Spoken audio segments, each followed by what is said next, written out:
Napoy Agimat Episode 3. Isa na namang maganda at maliwalas na araw sa inyong lahat, mga minamahal naming tagapakinig sa Sitio Pangil.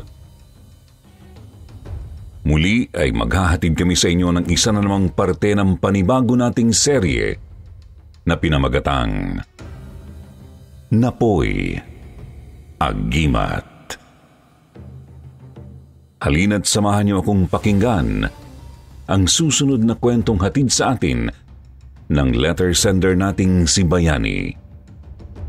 Narito na ang Episode 3. Isang pagbati sa inyo, mga kasityo. Heto na naman ang bagong salta na si Bayani upang ikwento sa inyo ang buhay ng aking lolo Napoy, na isang veterano noong panahon ng digmaan na kalaunan ay lumaban din sa iba't ibang nilalang ng dilim bilang isang antingero. Ito na ang ikatlong parte ng ating serye, kaya naman sa pagkakataong ito ay gusto ko sanang ibahagi sa inyo ang isa sa mga karanasan ng aking lolo kung saan ipinamalas niya kung bakit nga ba siya binansagan sa kanilang baryo noon bilang Napoy Agimat. Sa parting ito ay ikikwento ko na sa inyo kung papaano nga ba nakuha ni Lolo Napoy ang bansag na yun, pati na rin ang respeto ng iba pa sa kanyang mga kabaryo na noon ay wala pa ring tiwala sa kanyang kakayahan. Sa mga panahong ito, bagong kasal pa lamang noon sina Napoy at ang kanyang may bahay na si Clemente, na noon ay nagdadalang tao na rin sa kanilang panganay na si Lola Claudia. Ito rin yung panahon na napakasagana ng mga nagiging ani nila sa kanilang sakahan, kaya naman maganda at masagana rin ang pangkabuhayan ng mag-asawa. Ganun pa man, gaya nga ng sabi ko sa unang parte ng kwentong ito, bagamat unti-unti na noong nakikilala ang kakayahan ni Napoy, pati na rin sa iba pang mga lugar, marami pa rin, lalo na sa kanilang mga kabaryo, ang may malaking pagdududa sa kanyang kakayahan. Lalo na yung mga kapwa niya magsasaka na hindi maiiwasang mainggit kay Napoy dahil sa tila ba napakaswerteng buhay na kanyang tinatamasa. Lalo na nang atasan si Napoy ng kanilang lokal na pamahalaan noon upang mamahala sa mga patubig o irigasyon para sa kanilang mga magsasaka sa kanilang bayan. Sa puntong ito ay mukhang hindi na napigilan pa ng kanyang mga kapwa magsasaka ang matinding inggit, at dito na rin sila nagsimulang gumawa ng mga bagay laban sa kanya.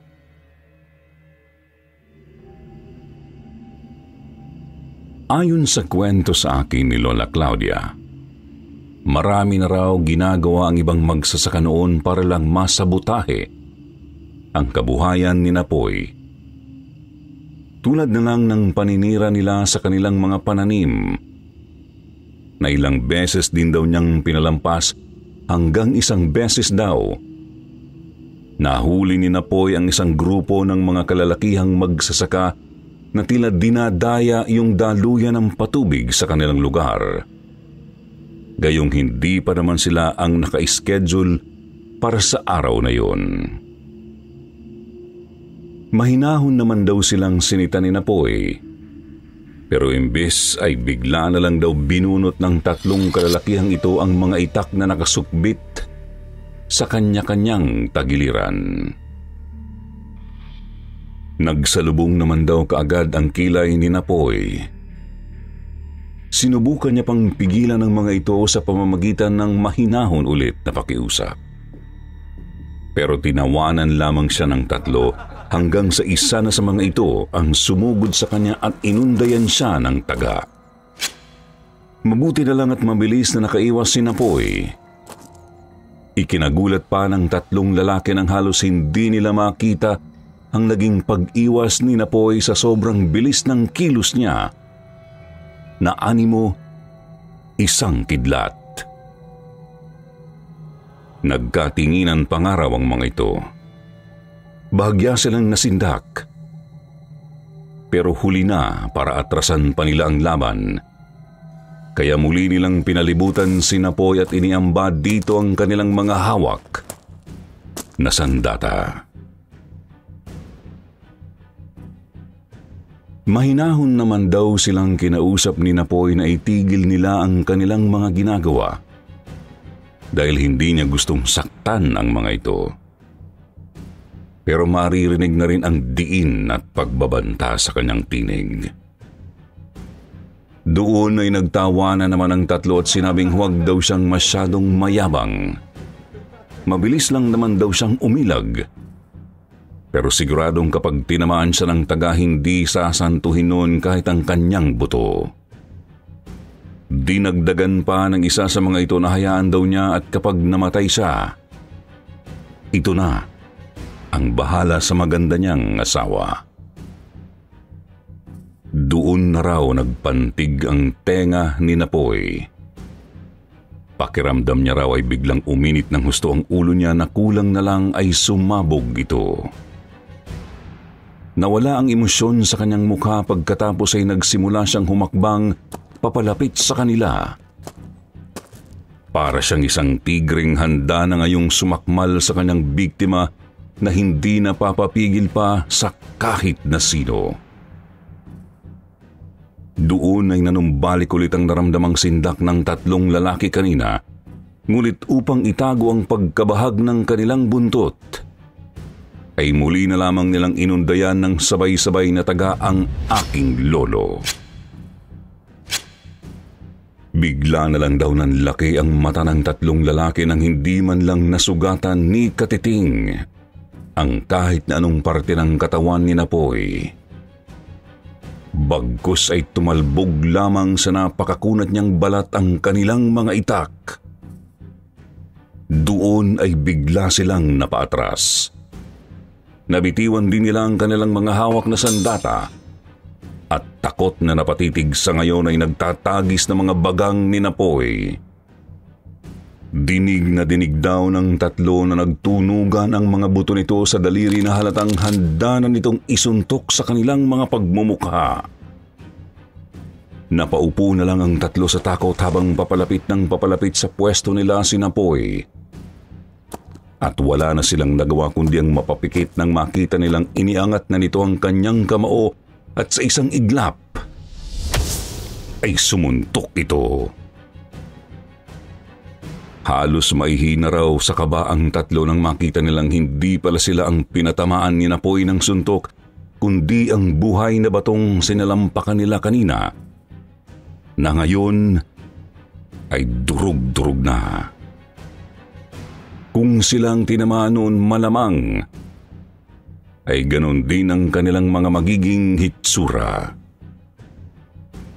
Pagkatapos noon ay sinigawan niya ang mga ito na magsilayas na umano sa kanyang harapan at baka kung ano pa ang magawa niya sa kanila. Yun lang daw ang mga katagang binanggit ni Napoy. At sa isang iglap ay kumaripas na ng takbo ang mga ito.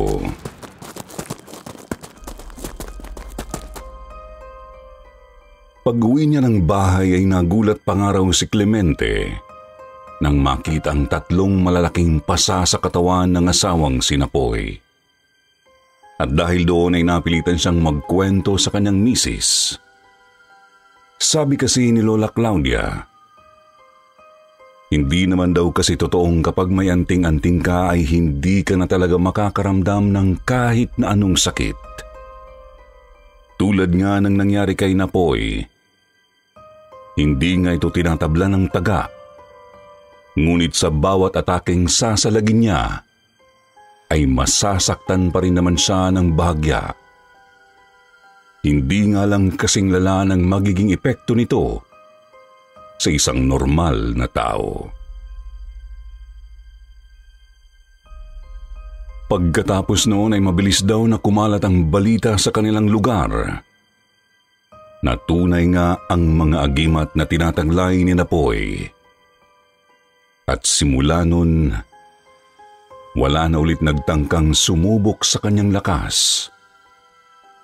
Ganun pa man, pagkalipas lang daw ng ilang linggo, ay isa na naman daw pong panibagong balita ang kumalat sa kanilang baryo tungkol sa aking lolo. Tumaas ang kilay ni Napoy nang sabihin sa kanya ng asawang si Clemente ang balitang narinig nito ng umagang yun.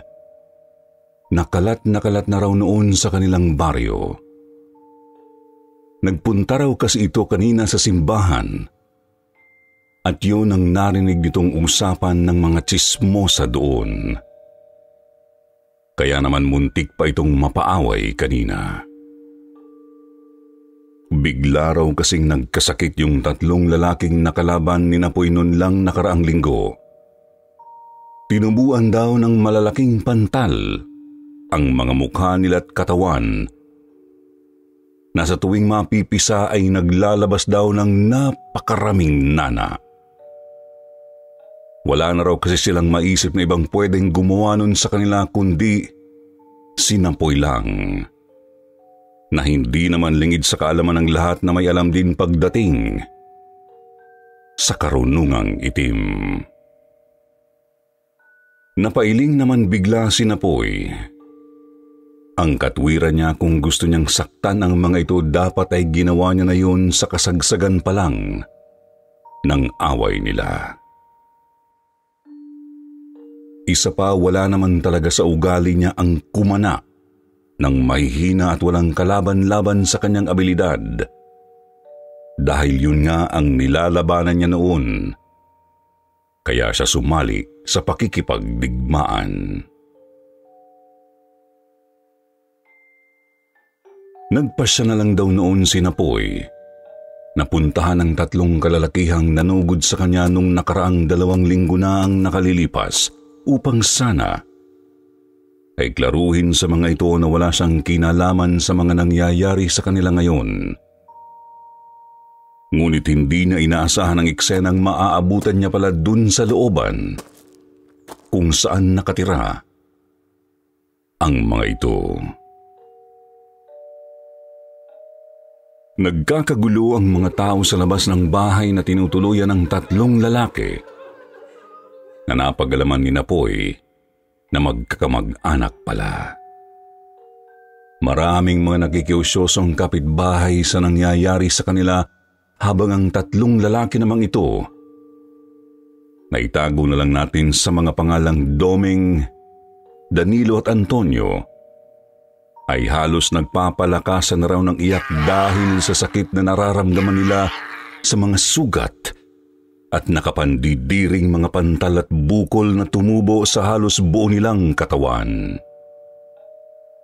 Napalilibutan sila ng napakaraming lumilipad na uwak sa himpapawid na halos tumakip na sa langit. Habang merong isang albularyong sumusubok na gumamot sa kanila ng mga sandaling yun.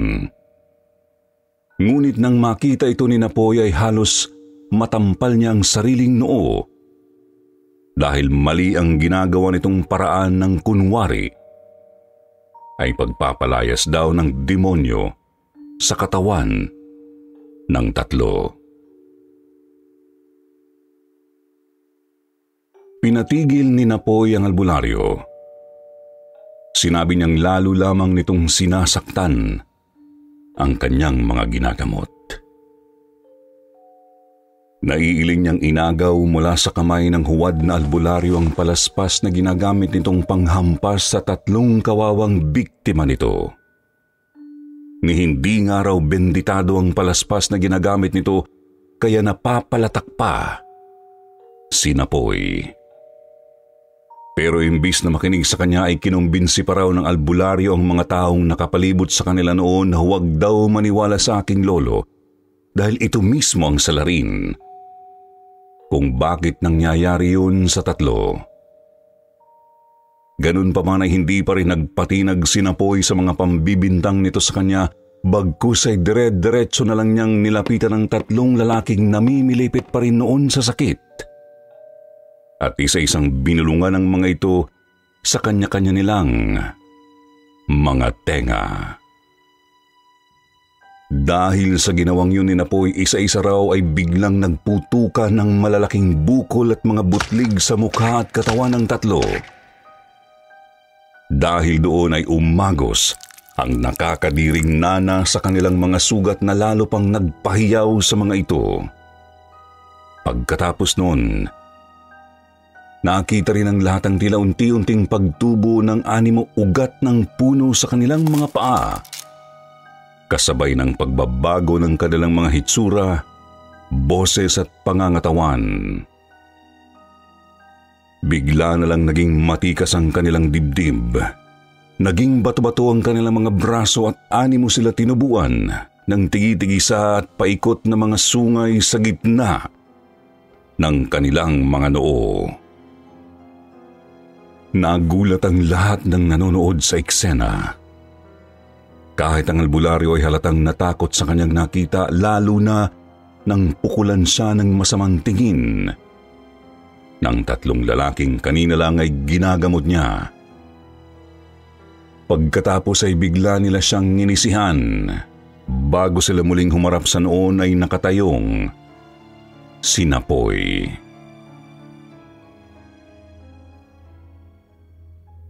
Isang boses ang nagtanong kay Napoy kung bakit pa raw siya nakialam. Sana'y hinayaan na lang daw niya na gamutin sila ng huwad na albularyo. Hindi ba't kaaway rin naman daw niya ang mga ito? Malaki na raw ang nagiging perwisyo ng mga ito sa mga nilalang na nagpaparusa sa kanila ngayon. Sinira daw kasi ng tatlong ito ang tirahan nila sa bundok.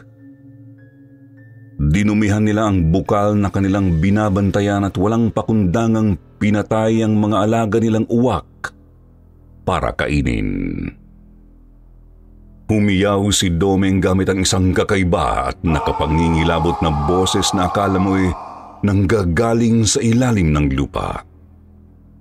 Kasabay noon ay ang biglang paghangin ng malakas at ang pagkalagas ng halos lahat ng dahon sa mga punong nakapaligid sa kanila ng mga sandaling yun.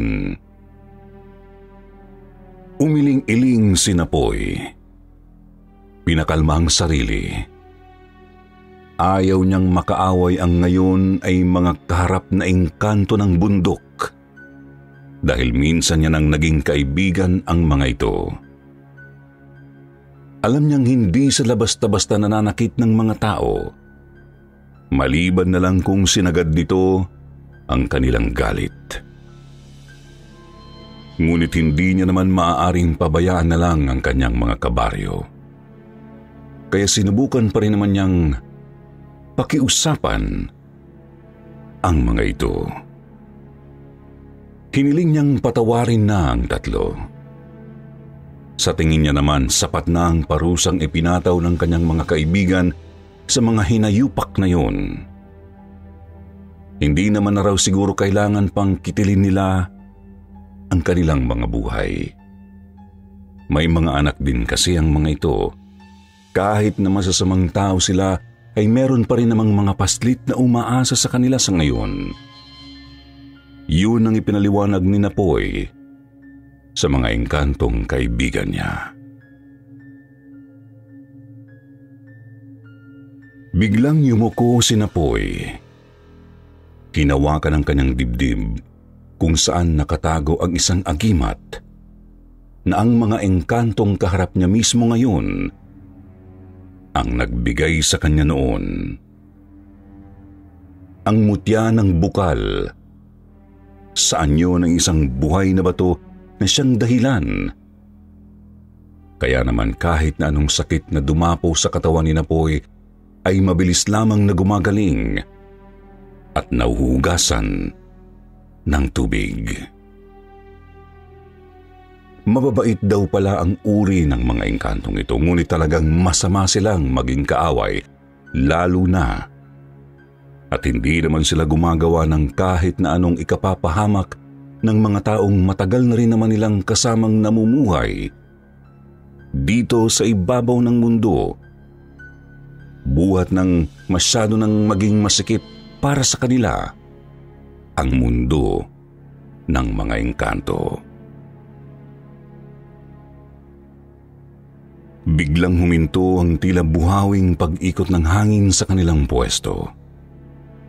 Umalma rin ang nag-iingay na mga awak at humawi ang mga ito, kaya pumasok din sa wakas ang sariwang hangin nagmumula sa himpapawid.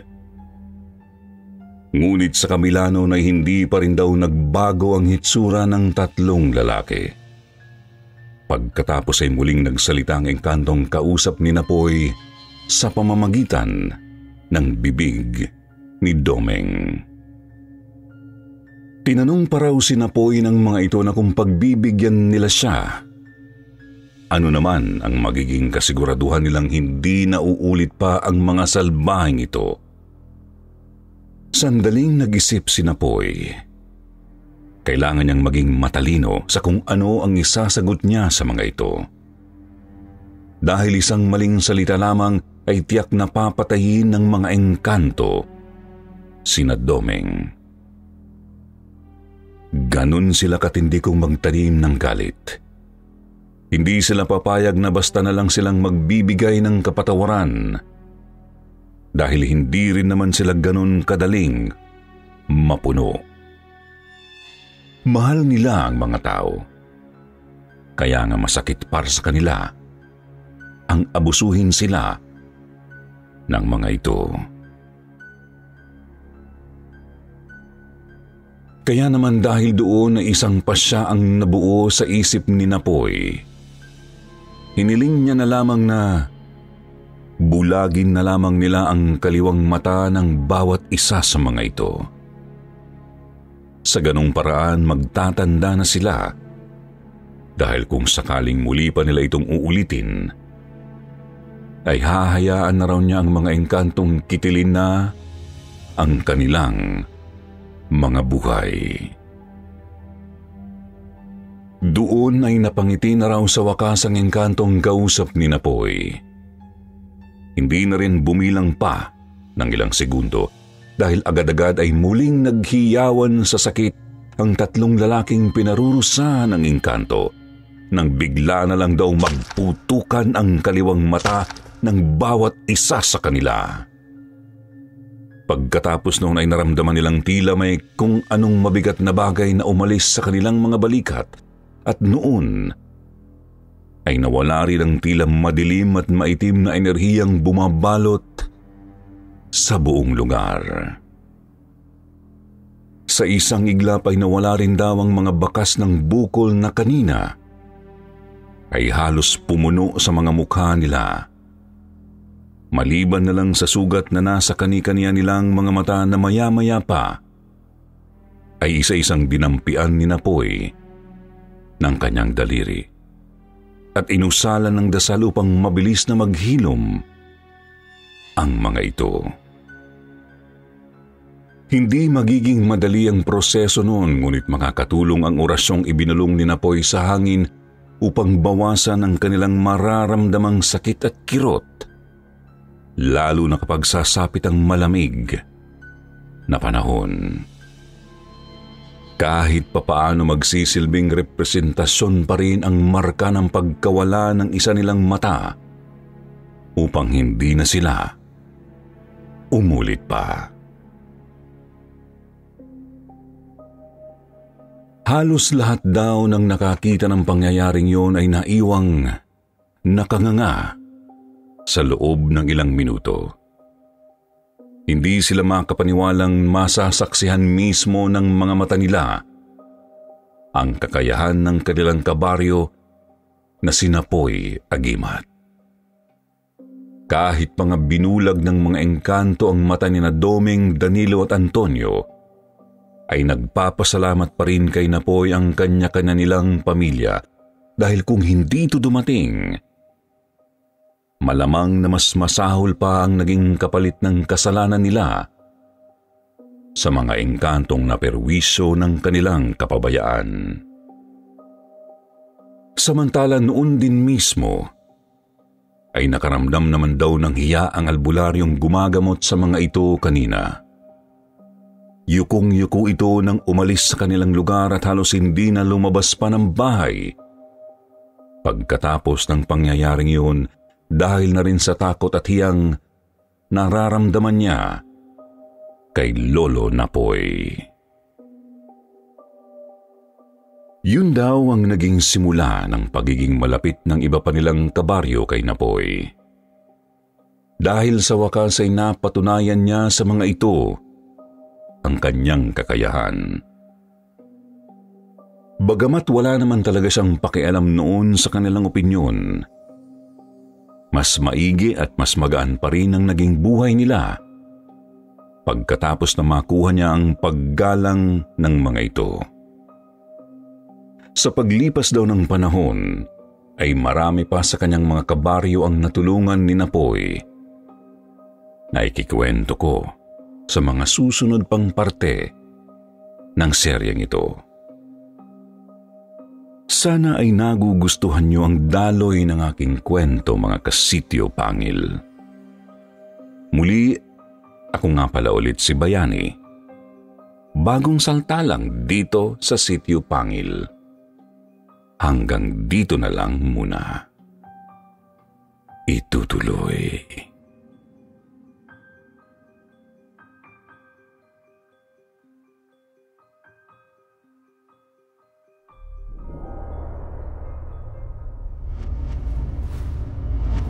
Napoy Agimat, Episode 4.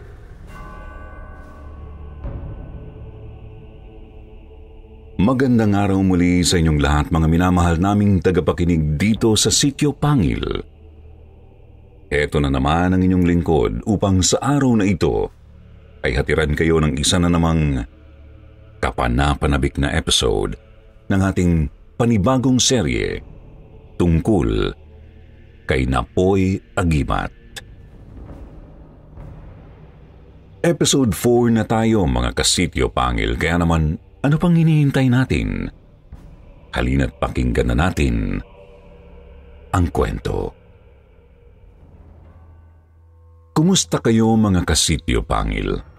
Narito na naman ako, ang bagong saltang si Bayani, upang muling magkwento sa inyo tungkol sa mga karanasan ng lolo kong isang veteranong lumaban noong panahon ng Hapon. Masaya ako sa naging mainit niyong pagtanggap sa aking mga ipinapadalang kwento sa channel na ito. Kaya naman narito muli ang isa pang parte ng ating serye.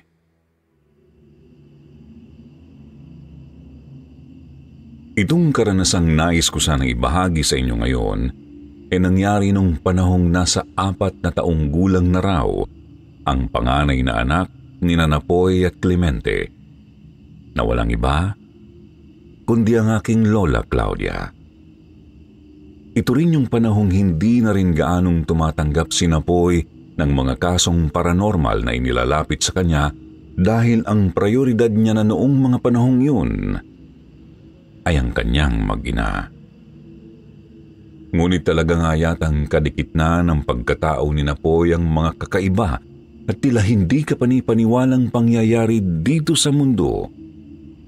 Dahil ayon naman sa kwento ng aking Lolo Cesar, ang bunsong kapatid ni Lola Clemente, may isang pangyayari daw na muling nagpabalik kay Napoy upang maging aktibo ulit ito sa paggamit ng kanyang mga agimat.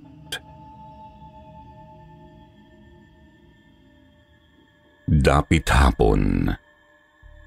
Kaarawan daw yun ng bata pa noong si Claudia at naglalaro ito sa likod bahay habang binabantayan siya ng kanyang tiyuhing si Cesar. Abala raw kasi sa pag-aasikaso ng mga bisita nila ang mag-asawang Napoy at Clemente. Kaya naman hinayaan na muna nilang magliwaliw ang kanilang unika iha upang malibang ito. Nakadikwatro pa naman daw noon si Cesar habang nakaupo sa mahabang bangkong gawa sa kawayan na nagsisilbing pahingahan nila sa likod bahay tuwing hapon. Nang bigla na lang daw nitong napansing tila hindi na lamang mag-isang naglalaro si Claudia. Para daw itong may kinakausap. Pero wala namang makitang ibang tao roon si Cesar, kundi silang dalawa lang ng kanyang pamangkin. Napakunot ang noo niya. Lalo na nang maya-maya pa ay bigla na lang nagsalita ang batang si Claudia habang umahalakhak. Ngunit ang nakapagtataka pa'y ibang lengguwahe raw ang gamit nito. Nang hindi makatiis ay tinawag na lang daw kaagad ni Cesar ang pamangkin, ngunit imbis na sumunod ito ay nginitian lang daw siya ni Claudia at kumaway ito sa kanya na parang nagpapaalam.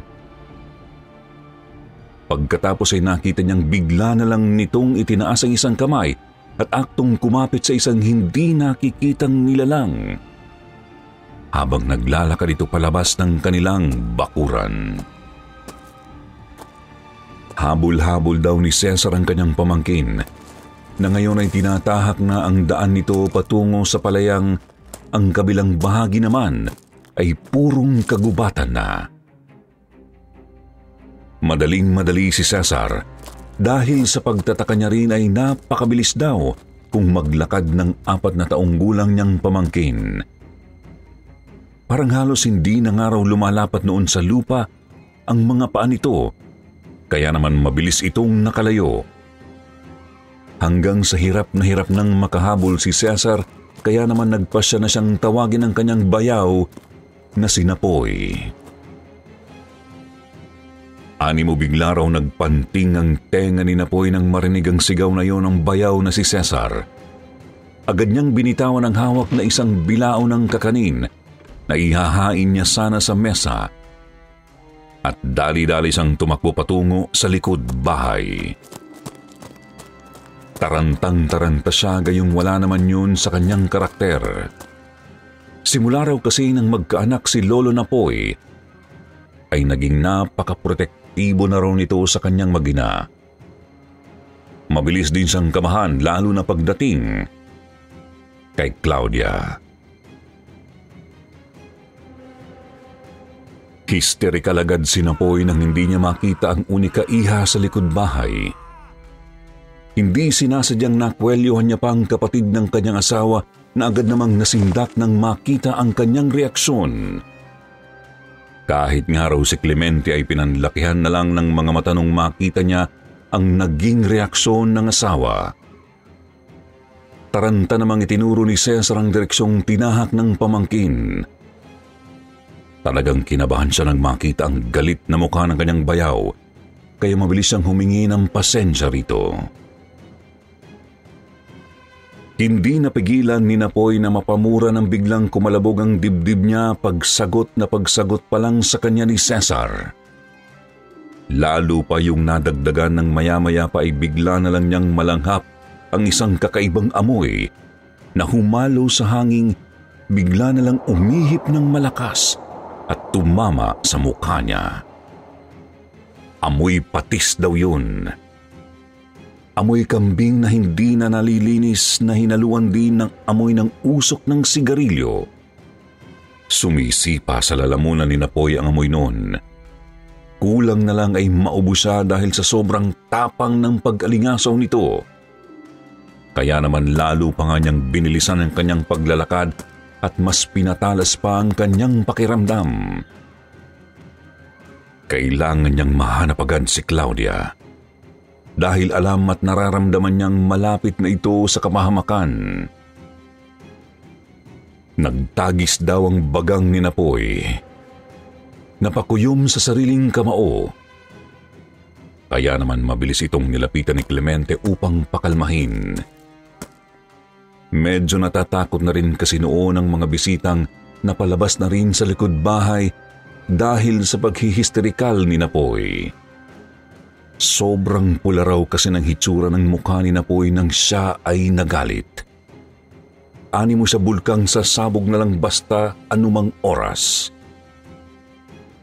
Kulang na nga lang daw ay may lumabas na ring usok mula sa kanyang ilong ng mga sandaling yun. Pinahinahon ng pilit ni Clemente ang kanyang mister. Pinayuhan niyang huwag nitong danin sa init ng ulo ang lahat dahil baka lalo siyang hindi makapag-isip ng tama. Kailangan niyang alalahanin ang anak niya at unahin ang kapakanan nito. Dahil doon huminga raw ng malalim si Napoy at pinilit niyang alisin ang namumuong init sa kanyang dibdib. Bago siya naglakad papunta doon sa may gubat.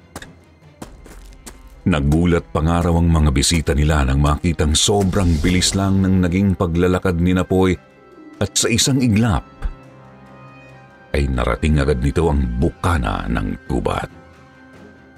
Ginamit niya ang kanyang anting-anting para sa liksi na nakatanim sa kanyang katawan kasama ng iba pa niyang tinataglay na agimat. Ginamit niya rin ang talas ng kanyang pakiramdam. Pinalakas ang bawat sensasyon sa kanyang katawan, kabilang na ang paningin, pang-amoy, pandinig, at pakiramdam. Mabilis namang nakita ni Napoy ang kanyang anak na si Claudia, doon mismo sa pinakagitna ng kagubatan. Tumatawa-tawa ito habang ang buong akala niya ay nakikipaglaro lamang siya sa isang napakalaki at nakasusulasok na hitsura ng di gaanong pamilyar na hitsura ng halimaw na animoy isang napakatangkad at napakalaking tao na may mahahaba at matutulis na mga tenga at kuko, mga ngipin na tulad ng sa piranha, kulay itim na mga mata, at di lang napakahaba. Ngunit may hati sa pinakagitna na kamukha ng sa ahas. Mahaba rin daw ang mga binti at braso nito. Napalilibutan ng kulay itim at makakapal na balahibo ang dibdib at ibabang bahagi ng katawan nito. At animo ito baliw na naglalaway habang nakatitig sa paslit na anak ni Napoy na noon ay wala pang kamuwang-muwang sa mundo. Dahil nga sa ngayon lamang nakakita ng ganong klaseng nilalang si Napoy, kahit papaano, ay medyo natigilan siya nang magkaharap sila. Ngunit mabilis siyang nakabalik sa kanyang sarili nang maya-maya pa ay pumalahaw ng iyak ang anak niyang si Claudia. Kaya naman napalingon agad siya sa anak at naputol ang biglaan niyang pagkakatulala sa kaharap na nilalang. Kitang-kita raw ni Napoy na bigla na lang itong biniyabit ng isang maliit na nilalang na may kulubot na balat, mahabang baba at maputi hanggang talampakang buhok, at tangkasa na nitong ilalayo sa kanyang bata kung hindi lang naging mabilis ang kilos ni Napoy at inisang hakbang niya ang pwesto nito. Nadakot ni Napoy ang buhok ng matandang nuno pagkatapos ay naagaw niya agad dito ang kanyang unika iha. Saka niya ito bigla na lamang ibinalibag sa lupa. Walang nagawang halimaw na kaharap nila nang sa isang iglap ay nalasog ang buto ng nuno na mukhang alalay nito. Nagsalubong na lamang bigla ang mga kilay ng halimaw pagkatapos ay halatang nagalit ito sa ginawa ni Napoy. Dahil doon ay bigla na lang itong nagsumigaw ng pagkalakas-lakas na siyang nagpayanig naman daw noon sa kinaroroonan nila ng mga sandaling yun. Talagang umuugaraw ang lupa. Naggagalawan ang mga puno na animo ni yuyugyug ang mga ito. Umaalingaw-ngaw ang malakas na hiyaw ng halimaw na sigurado si Napoy na naririnig din hindi lang sa buong kagubatan kundi pati na rin sa malapit lang naman ding mga kabahayan. Napatanong pa raw noon si Napoy sa kanyang sarili kung ano nga bang klaseng nilalang ang nasa harap niya. Yun ay sa kabila ng pagwawala ng halimaw sa kanilang harapan, na hindi niya maitakas noon ang anak na hanggang ngayon ay pumapalahaw pa rin ng iyak dahil na rin sa takot na baka lalo itong mapahamak kung susubukan niyang tumakbo. Pero maya-maya pa, saka pa lang daw nabigyang linaw kay Napoy ang lahat nung sa sobrang galit na raw ng halimaw, ay bigla na lamang nitong pinalitaw ang kanyang napakalaking pakpak sa kanyang likuran na animoy kamukha ng pakpak ng paniki. Bukod doon, lalo pa raw humaba ang kanina pa naman na nitong matutulis na tenga. Nanlisik lalo ang kanyang mga mata at mas naging mukhang nakakatakot ang hitsura. Napamura na naman si Napoy. Sa pagkakataong ito ay may hula na siya kung ano ang nilalang nakaharap niya ngayon. Dahil na rin sa nakita niyang tunay nitong anyo at sa kakayahan nitong taglay na halatang hindi galing sa pangkaraniwan lamang na nilalang. Hindi nga siya nagkamali nang maisip niyang isa nga itong kapre. Ngunit may isang bagay pa siyang nakumpirma ngayon lang.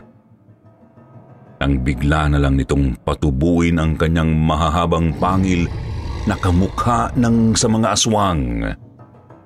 Mga aswang na matagal nang namumuro kay Napoy. Ani-ani. Isa itong ani-ani.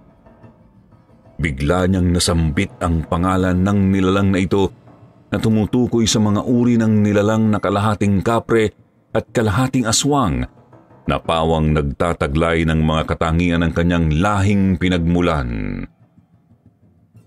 Ang tangkad ng kapre, ang mapaglaro nitong ugali, ang kasamaan ng aswang, at ang pagiging hayok nito sa dugo at laman ng tao, bilang paglapastangan sa Diyos na may lalang ng sangkatauhan. Sa pagkakaalam daw noon ni Napoy, ang mga ani-ani ay likas talagang hayok sa amoy ng mga bata. Dahil tulad ng mga aswang, natatakam sila sa kanilang dugo at sariwang laman ng mga ito. Ibig sabihin yun ng dahilan kaya nito isinama si Claudia kanina sa gubat. At kung hindi nga lang niya ito naabutan agad, malamang ay nilapa na nito ang kanyang unika iya. Hindi niya lubos maisip ng mga sandaling yun kung ano ang gagawin niya kung sakaling nagtagumpay nga ang halimaw na ito sa binabalak nito sa kanyang anak. Siguradong hindi niya yun kakayanin. Siguradong masisiraan siya ng bait.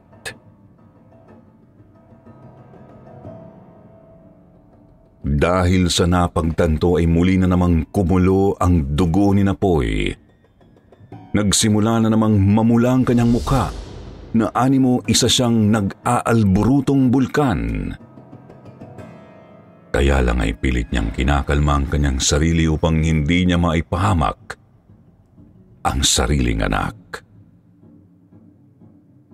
Mabuti na lang talaga at eksakto rin ang naging dating ng kanyang bayaw na si Cesar kasama ang iba pa nilang mga tauhan sa palayan na noon ay pawang may mga daladalang sulo, tulos, itak at karit na sandata nila bilang paghahanda kung sakaling mapasabak nga sila sa bakbakan. Dali-daling kinuha ni Cesar ang kanyang pamangkin mula sa bayaw na si Napoy habang ang atin namang bida ay bigla na lang daw sumugod sa halimaw. Tumalon daw si Napoy ng pagkataas-taas hanggang sa halos magpantay na ang kanyang katawan sa mukha nito. Pagkatapos ay isang malakas na suntok ang pinakawalan niya sa sarat nitong ilong na umabot pa nga hanggang sa makakapal din pala nitong labi. Malakas ang naging pagdaing ng kapreng aswang sa naging atake ni Napoy Agimat. Hindi lang dahil sa lakas ng suntok nito, kundi dahil sa isang anting-anting na taglay ni Napoy. Na ang kapangyarihan ay panatilihin sa matagal na panahon ang bawat ataking bibitawan niya sa kahit na anong uri ng kanyang kalaban. 7 buwan at 7 araw. Ganun katagal ang magiging pananatili ng epekto ng kanyang atake. Kaya naman labis-labis din ang galit sa kanya ng ani-ani. Wala rin itong balak na magpatalo sa kanya ng ganun-ganun lang. Lalo pa at inagaw ni Napoy ang kanya dapat magiging hapunan para sa araw na yun. 6 pusang pinausli ng halimaw ang matutulis na kuko niya sa bawat daliri ng kanyang mga kamay. Pagkatapos ay mabilis niya iyong ikinalmot sa noo ay nakatayo pa ring si Napoy. Galit na galit ito, ngunit dahil doon ay naging mabagal din ang kanyang mga kilos, bukod pa sa iniinda pa rin ito ang matinding kirot ng ginawang pag-atake ni Napoy sa kanya. Tuloy ay naging madali na lang daw noon para sa aking lolo na iwasan ang bawat pag-atake nito. Bawat atake ng halimaw ay isang ganti rin ni Lolo Napoy, hanggang sa bigla na lamang daw itong bumagsak sa lupa. Doon na napangiti si Napoy. Sa wakas ay nakakuha rin siya ng tiyempo upang gawin ang kanina pa niya gustong-gustong isagawa sa kalaban. Tumalon daw muli si Napoy sa ere. Pagkatapos ay pinabagsak ang sarili sa leeg ng halimaw bago siya muling sumampa sa leeg nito at pinaulanan ng suntok ang mukha ng ani-ani. Dinig na dinig daw ni Napoy ang biglang iyakan at hiyawan ng mga hindi nakikitang nilalang ng dilim na nagkukubli noon sa mga kasulok-sulukan ng gubat. Malalakas na iyakang ikinagulat din ng aking lolo. Bigla na lang daw nilapitan ng isa sa kanyang mga tauhan si Napoy at pinigilan ang kanyang ginagawang pagpaparusa sa halimaw. Awat-awat siya nito ngunit hindi siya natinag, bagkos ay nagpalinga-linga lang siya sa paligid. Hanggang sa maya-maya pa, ay nakita niya ang isang maliit na nilalang na nakatayo noon sa ibabaw ng isang nakausling sanga ng puno sa kanyang harapan. Biglang nadakot ni Napoy ang isa pang nuno na kanina ay nanonood lang sa ginagawa niyang pagdurog sa mukha ng ani-ani gamit ang kanyang kamao. Nagkakawag ito at nanghihiyaw at nakiusap na huwag daw siyang saktan ni Napoy dahil wala naman daw siyang balak na lumaban. Ang sagot naman ni Napoy, hindi raw niya sasaktan ng mga ito kung sasabihin nila kung bakit nila iniiyakan ang halimaw. Ang nuno na kanina ay halatang takot na takot ay bigla na lang daw tumalim ang tinging pagkatanong pa lang ni Napoy ng ganon. Pagkatapos ay sumagot ito na hindi raw sila nag-iiyakan dahil sa lungkot, kundi dahil daw sa sila ay nagbubunyi. Ikinuwento pa ng nuno na matagal na palang inaalipin ng ani-aning yun ang halos lahat ng engkanto at mga maligno sa gubat na yun. Wala raw kasi silang magawa dahil sa sobrang lakas nito ay nagagawa sila nitong pasunurin. Napamura na naman si Napoy. Dahil sa nalaman ay lalo pa raw siyang nagalit. Nangainit daw ang kamao nito at kitang-kita yun ng mga kasama ni Cesar dahil umuusok daw ang mga yun. Akala mo raw yun isang bolang apoy na anumang tamaan ay kayang lusawin. Pagkatapos ay muli raw sumuntok si Napoy, ngunit sa pagkakataong ito ay mababagal. Ngunit napakalalakas na raw lalo nang binibitiwan itong suntok na pinatatama naman ito sa dibdib ng halimaw na naghihingalo na rin sa pagkakataong yun. Katwiran ni Lolo Napoy, wala raw puwang sa ibabaw ng mundo ang mga kampon ng dilim. Ang dapat talaga sa kanila ay pinapatay at ibinabalik sa impyernong pinanggalingan nila upang hindi na sila makapamirwisyo pa ng iba.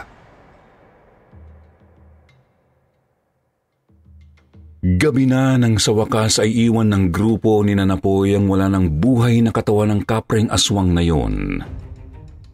Habang napupuno naman ng mga palakpakan ang bawat daanan nila dahil sa palakpakan ng mga kasama ni Napoy. Ngayon lang talaga nila aktual na nasaksihan kung gaano nga raw ba kalakas ang isang Napoy Agimat. Kaya naman hangang-hanga sila sa aking lolo. At syempre hindi nagtagal ay mabilis na naman daw na kumalat ang balita tungkol sa nangyari na naging dahilan. Kaya muli ay dinagsa na naman si Napoy ng mga taong gustong humingi sa kanya ng tulong. Doon daw talaga napagtanto ng aking lolo at tila ipinanganak nga lang talaga siya upang magsilbi at maging protektor ng mga tao laban sa mga masasamang elementong namumuhay dito sa mundo. Yun na ang naging hudyat, kaya naman sa wakas ay natanggap niya rin sa sarili niya ang kanyang misyon sa buhay. Hindi rin naman naging mahirap yun kay Lolo Napoy dahil sa suportang ibinibigay sa kanya ng kanyang may bahay na simula umpisa raw ay nangakong nasa likuran niya lang lalo pa. At siya mismo ay nakaranas na ng hiwaga at galing ng kanyang asawa noong may mangyari sa kanyang kapatid. Ngunit sa kabila ng lahat,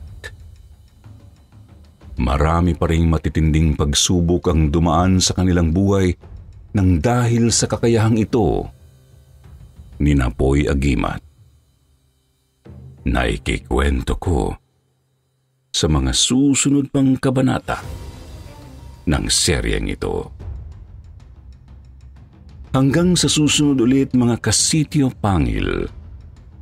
Muli, ito po si Bayani at ito ang kwento ni Napoy Agimat.